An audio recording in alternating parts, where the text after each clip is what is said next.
Interesting things. We waited a couple minutes just to make sure. Sometimes the secretary's website's a little behind. Always trust that source. Interesting story at some point. I know Scott Sipton was there. I think there's an interesting story there. I don't exactly know what it is yet, but he's not going to run. Interesting. Somebody that did run today was Lane Gannon. That'll make that race very interesting. We'll get to that. If you go to Missouri Times right now, go pull up the tip sheet, and we're going to look through the tip sheet together here in a second. But if you go there now, you'll be ready to go when we get to that. Let's talk about statewide elections. The big drama there today was Bob Onder. Senator Onder talked about running. He ran a pretty aggressively negative poll, frankly, about Mike Kehoe. I think it was the right move, actually. I think that even if he would have won, there would have been a whole litany of people that would have been very much against him going forward. He would have had to been a dirty race, would have been nasty.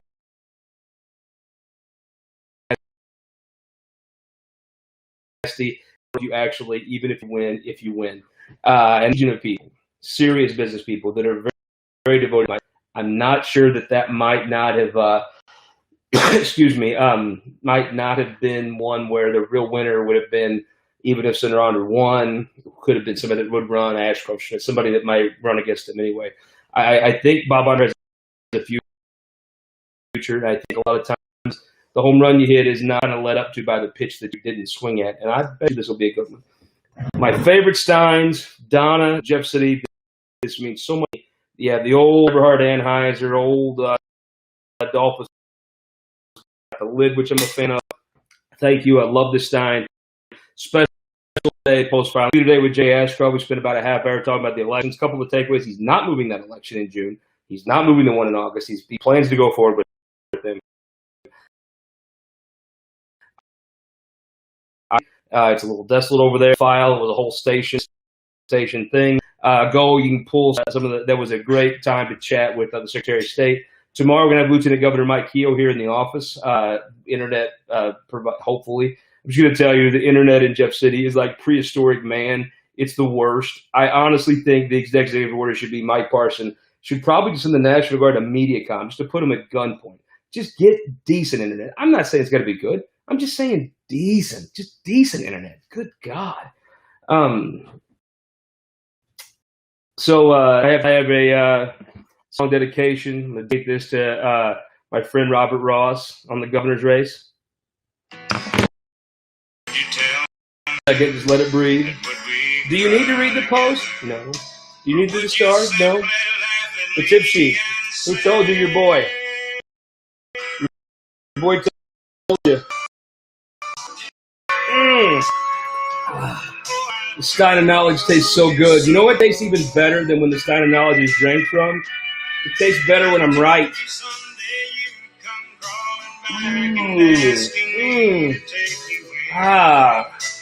I'm not one to brag. I'm not one to say I told you so. Randy Travis is the one to say I told you so. I'm going to call attention to myself. I'm right. But you read the Raffles articles in the Post with Star. You could have watched Fox 2 and good Lord, you would have thought Eric Greitens was going to be the Trump's VP pick. But you could have just listened to your boy. Your boy told you months ago he's going to do X, Y, Z. Who was right again? Eric Greitens better than Eric Greitens. Eric Greitens, your boy. So.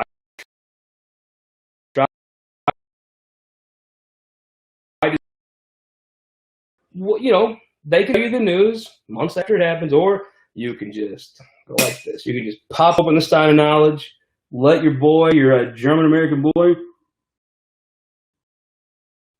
Stein, and I can just tell you the news before it happens. He will run. Was it not? I mean, he does the most Eric Greitens stuff. You love. I get the biggest kick out of him because he except for my $250,000 fine or whatever it was. And then he goes on places that won't ask him any questions about it, which is smart. I mean, Eric Greitens is not a dumb guy. He hires Flashman Hillard, and then to make it look like these things are just naturally occurring, right? That I can't believe there were cameras there when I was dropping off some masks. Man, that's a nice thing to do. There's no doubt. It's also a nice thing to do to not need photographers there. But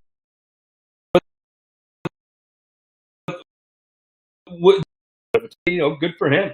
I'm sure whoever gets those men, I do. And he was making rounds around the state, giving some of the tree, had a picture with everybody, and good for him. I just told you he would run for governor, and again, you can read the other outlets, or you can just come to sign of knowledge. Those of you those of you who know. Looking at the other races, I see Sandra McDowell filed against Parson. You know, if unless she's able to raise money, like last time if she would have raised money, she was going to beat Nicole Galloway. I don't think even a Democrat would say that Trump was carrying such a good ticket there. That the only thing that kept Nicole Galloway from losing to her was the fact she didn't have any money. Jim Neely, nice guy, probably any thought he had him is gone. Whatever Parson does is bad. Or Biden's guys, the kind of the Bernie Bros of the Republican Party, may shift over there, but they'll be split now. And I don't know what you do. I think if you're Mike Parson, frankly, you're relieved. Eric Grimes is a tough opponent in a primary in anything. And I will tell you this, as 18 minutes ago, he Republicans issue, because you're going to see that if he were to be for Senate in 2022, Nicole Galloway, if she's not with me, if she runs governor, shows well, which I think is the coronavirus thing makes it, Biden being on top of the ticket makes it all the more plausible she runs strong. Still the underdog, yes, she is. But if she runs strong, then in 2022 in a decimated Democrat Party, she's their best bet. Probably has as good a chance of winning that as the auditor race, which the Republicans won't swing and miss this time. Keep an eye on Mary Elizabeth calling to have a bench. Bob Onder, since he didn't make this race, the Republican bench acre a mile long. They won't take a pass on that next time. I would almost guarantee you. So she runs. That's, if you're a national Republican, the worst thing to spend money in Missouri. You shouldn't have to, but you will if it's a way. Then you'll have to spend money. So now there's somebody. It won't happen necessarily today, but you'll see somebody a few weeks from now be like, "Oh man, and it will become national Republicans' problem." And frankly, national Republicans here. Let's dig into the tip sheet here. Ashcroft, easy to win. His opponent's a really intelligent, nice guy. Probably has a future, not statewide in Missouri in 2020, running against Ashcroft.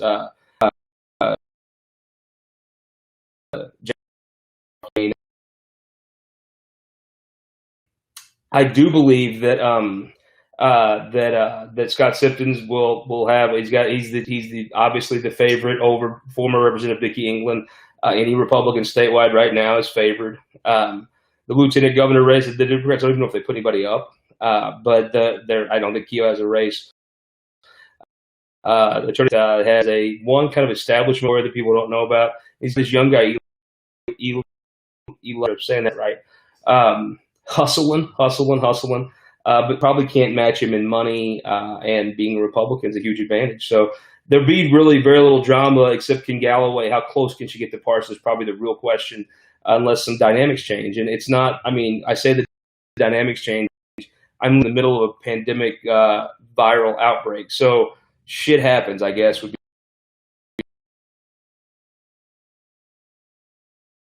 be the best way to could. There's a lot of criticism for his how he's handled the coronavirus. If he would have handled it differently, I promise you, he'd have the exact same type of criticism. So you have to. It's just part of the.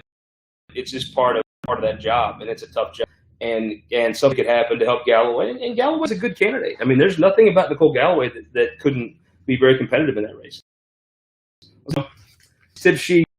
The state this Thursday again. The statewide tip sheet will come out. So what I have is, heading into this, if you follow me, MissouriTimes.com, go to the tip sheet. You can read this along with me here. Right now it starts off 2020. It's 14-3. The Senate is a 4-year term. Half the Senate's up every 2 years. There are 14 up this time. and but has a legitimate chance to win the congressional seat. So she could be. That's an open seat that I still think the Democrats win, and the special Republicans do a little better. But if she would go to the United States Congress, I think she'd still. I think that Democrats still hold that seat, but they'd be short. Then you look at the other seats. They're 8 safe or uncontested seats. There's which kind of takes, and there are 5 Democrats. The Democrat seats they have are just hard to beat. So it's 22-8. If Sanders had been at the top of the ticket, Lauren Arthur, Rizzo would have had an opponent, and Doug Beck probably can't win because of the way things are unfolding. I do think at that 22-8, there's 34 seats, so that leaves 4. Lauren Arthur seat's probably not really going to be contested, so that's probably 22-9. Doug Beck is the favorite now, as filing has closed. To see how his opponent will get there, so that's probably 20. I still think Caleb Rowden wins in Boone County, but Judy Baker, counting her out would be a mistake. She's a seasoned politician and knows Boone County, and is a woman who will do a very good job running. It's a legitimate tough seat. It's a tough race, but I think Caleb Rowden just wins. It's the damnedest thing. Democrats don't understand it, but he's a vote getter in Boone County, and I bet you at some point he'll be a vote getter statewide. And so it comes down to really, I think the race everybody's going to pour everything into will be the 15th senatorial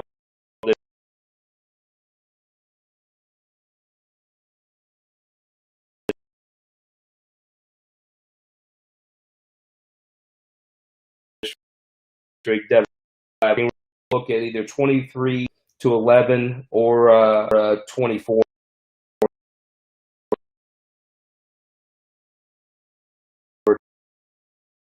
to 10. I'll start. I'm gonna go backwards on this. When we're talking about people that are not up, that the seat won't be open. The St. Joseph seat, Luke DeMeyer, Bill White's seat, he'll be there for 6 more years. And if Laughlin's saying Eric Burr, Lincoln Huff's seat is not a great Republican seat. Every is like there's one district that Lincoln, he's a very good politician. After Lincoln Huff, that's a Democrat seat. Carla May, Bernskatter, they're all coming back. Those are the ones I was telling you. Tracy McCreary's probably the leader for Shoup's seat, but they'll challenge her. Dave Schatz, there'll be an interesting primary when he's done in 2 years. Paul Whelan, Jefferson County will be an interesting race in 2 years. Denny Hoskins, I believe, no opponent. Most boring race, he wins. Houts coming after him probably wins again. That's the most boring. That's 17 of 17. Probably where you want to be on a list, except it's boring when you've never had a race. It's just not. You don't make it fun. Pierce, although he couldn't get that dog name, Old Drum, he did have interesting races, even primaries and stuff. You can't match Pierce on style, being able to smile without saying anything, and interesting races. Greg Razor coming in at 16.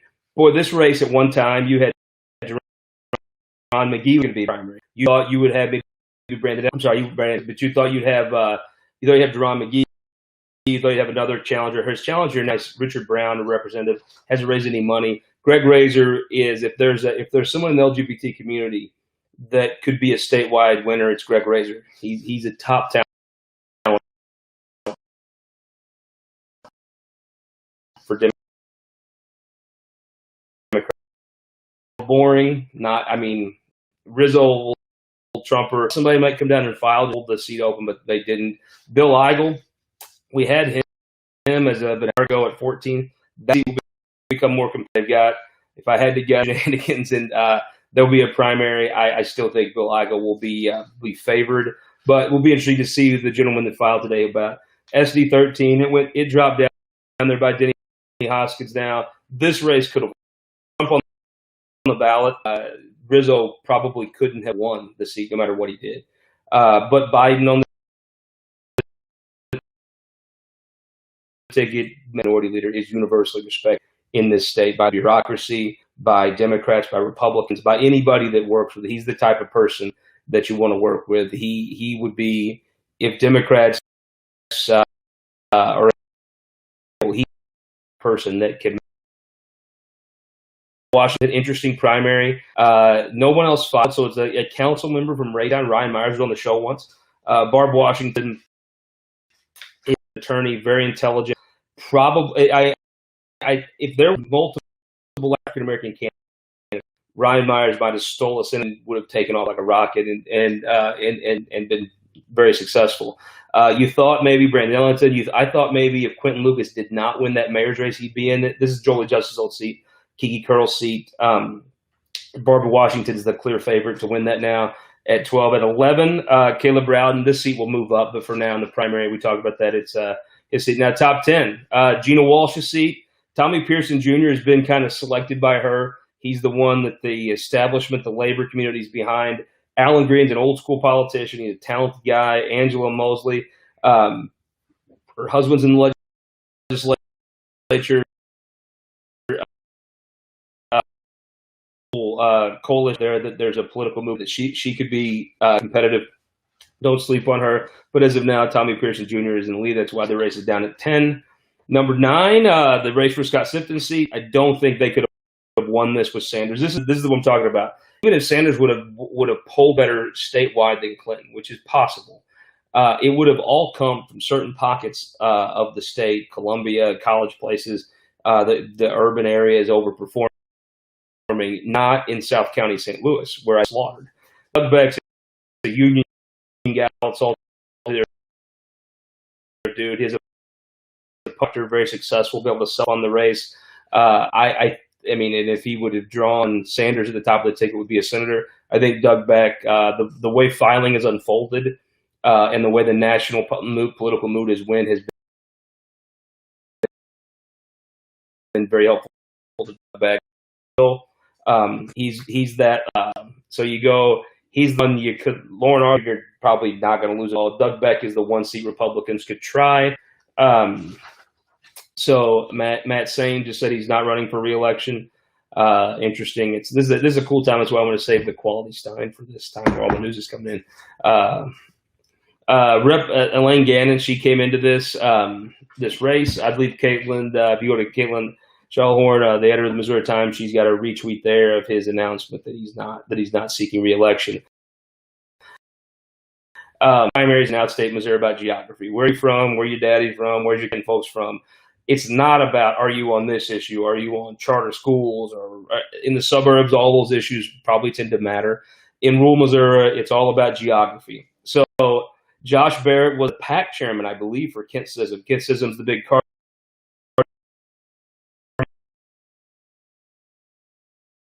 dealer. The St. Francis, the great Kevin Engler held this seat. This seat when you break the geography down, right? So Sism, that Farmington, St. Francis County market, iconic name. Everybody knew Sam Sism, his father. Lots of people know he's $150,000.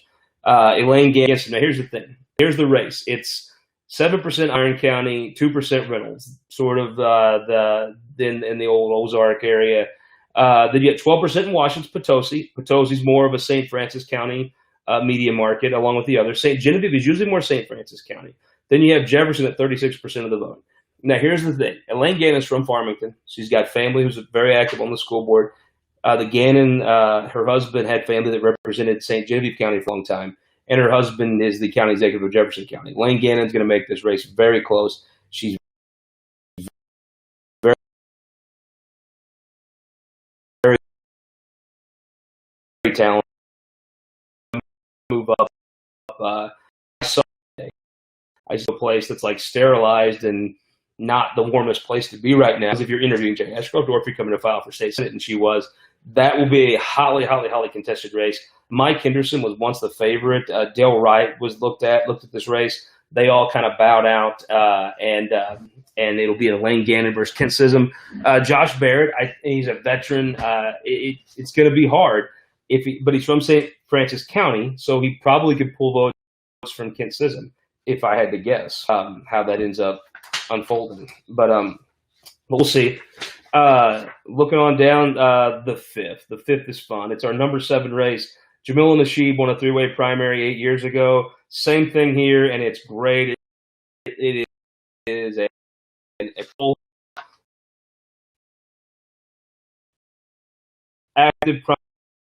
that are actually you'll never with city politics. All Megan, she will do very well. She starts out. Her base is young, socialist type people. She's very, very talented. She starts off with a good chunk. Stephen Roberts, good fundraiser, names very well known. Michelle Sherrod worked for Senator McCaskill, has the support of Senator Sheed. The money so far, Stephen Roberts says $7,000, $80,000 on hand. Megan Green has $8,000 on hand. Michelle Sherrod has $57,000 on hand. That's an interesting race. Anybody could win that. People that tell you that they know who's going to win that, I don't see it. It's going to be very competitive, and all three of them would be really, to be honest with you. Now we're getting into some of the real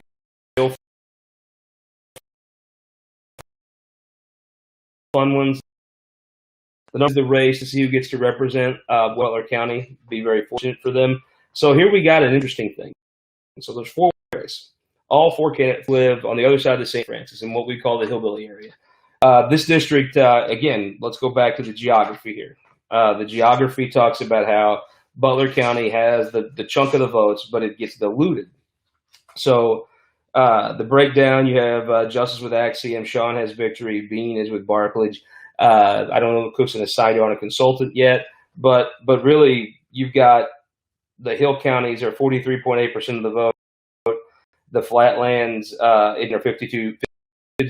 The thing about this is back in the day, Republicans, because of the primary, Butler County voted in the Republican primary, and everybody voted Republican in November. But for the courthouse, they would take Democrat ballots to vote for their judges.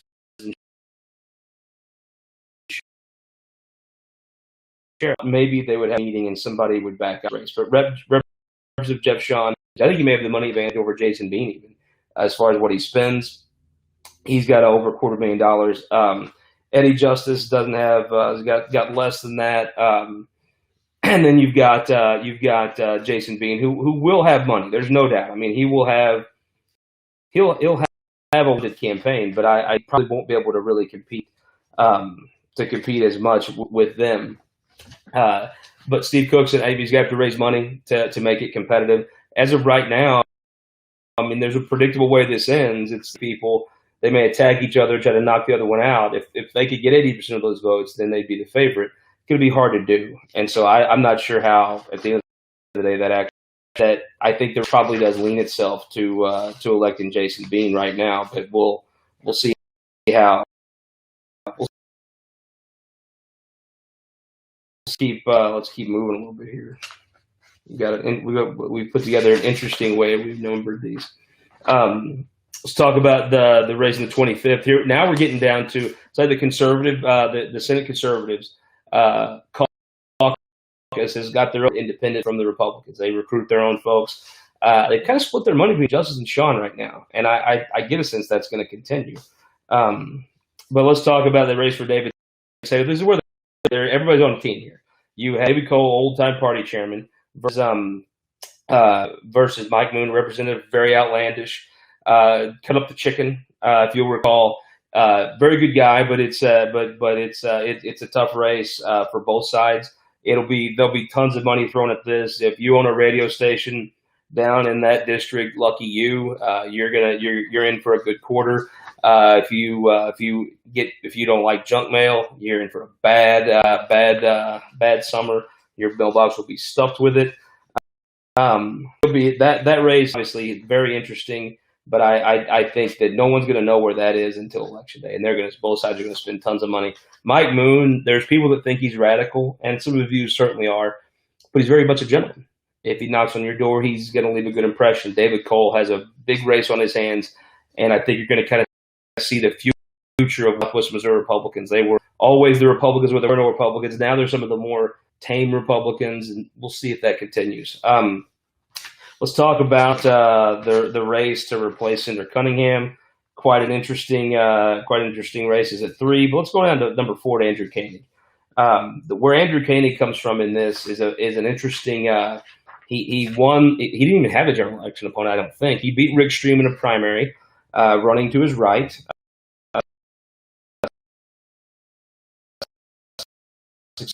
successfully running tons of money top. It's the top race in the state as far as Democrats pick up somebody. Lavender will be a very good senator because she'll know her stuff. You won't catch Deborah Lavender not being on top of the issues. She'll be to the left of that caucus. She'll probably hit it. A lot of people think when you're Houseman, you're very left wing or right wing, you're going to end up pushing the caucus that way. I don't know about that with her. That might not be the way that works out. Let's talk about that. Now we're getting into the fun ones where everybody. Let's talk about the 33rd to replace Mike Cunningham, the number 3 race. Number 4 race was the Jack Bondon race against Bratton. Conservative caucus is back in Bratton. Bratton's question was going to be, could you raise money? Raise the money for him. It's a tough thing. Jack Bondon's a guy that can be a statewide contender. If he pulls through this primary, Jack Bondon. But you got to look at it again analytically. Where are the votes? And I believe votes are going to come from places. They're going to be whoever has the most money are going to be able to go. They both get their Cass County votes, but how do you get the rest of that district?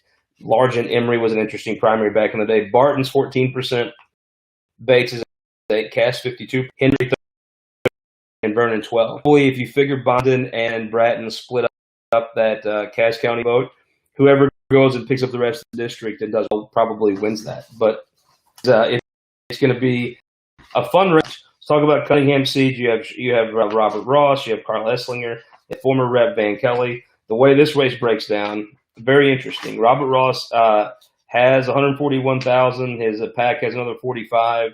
Carl Esslinger has 160 on hand, and Representative Kelly, former Representative Kelly, has 80 grand on hand. That's a lot of money for that race. Here's where the breaks down. You have Texas, where Robert Van Kelly's from. Listen, Hal may eat a little bit there. Hannah Kelly, who's in Wright County, that will help 80% of the vote. Webster County, 20% of the vote. Now you have Cunningham from there, who's helping here very vocally. So this is the big. If you're a charter school person, this is your race. You have a super charter school reform. I think you're going to see not just for this race. You're going to see a ton of other parties look at this race and say, were the charter school people there for Robert Ross? Because he's not position is Douglas County teacher, and you're against him. Nobody else even knows. They never have a charter school, so he's taking some politically unpopular.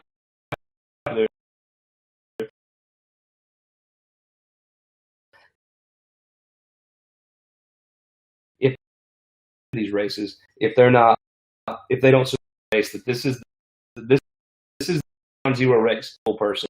There's no bigger race than this race in the 33rd to replace top most. These be the nastiest primary in the state. It is Holly Raider, Kathy Swin. Before you guys can help me out, I don't dialed in with another candidate out of Cape County. Both have plenty on. It's just going to here's the breakdown. Bowling County 8%, Kinshasa County 46%, 7, Perry 13, Scott 8, and Wayne 8. Scott 18 and Wayne 8%. You may be some anti-Cape sentiment, but I don't know. It's never really happened before. Doesn't mean it can't happen. So it's going to be very interesting to see if Hopper can hold her Scott County. Can she go up in the and win some votes? Probably. I assume so. Bowling County, Madison and Wayne. You could pull a Cunningham and go. Somebody could go and do very Ripley County by a lot. But I think it's you have to show me that Cape County people consider voting for somebody not from Cape County. And if they are, Holly Raider is the type of candidate that could make that happen, but it would be going against history. So there you go. There's the rundown. I could probably say the conservative caucus picks up a seat or two, which would be a game changer in that chamber. And I think that I'm going to say the Democrats may pick up a seat. I just don't know exactly where it will be yet.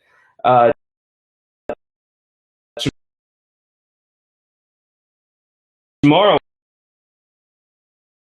Luke Schmidt, General, Friday at 11, and we're going to do Cook, and we'll talk about the statewide sheet with Dave Thursday at 5. I had a couple questions. Chris in Columbia, what have you been doing with? I will tell you 3 things. I got some books for you. Autobiography of Sam Hildebrand, the old the South Red Belt. It's not really what you think. Those guys, they didn't have slaves. Schadenfreude. I mean, history Carter County. Gene O. Great read. You might have to doing puzzles at the house with the kids. Millie, look here. We got the old McDonald courthouse. James, we're doing stuff. One last question, Jesse in St. Louis. What do you think of Harrison numbers now? I mean, I think when I provided of what other states of similar size, that's so you can make an intelligent decision. You can see what did that worked, what wasn't working. Yeah, I think it was good. And I'm going to get back to up here struggling mightily with MediaCom. Some of the MediaCom has defeated Hampshire. So thank you. I'll see you tomorrow at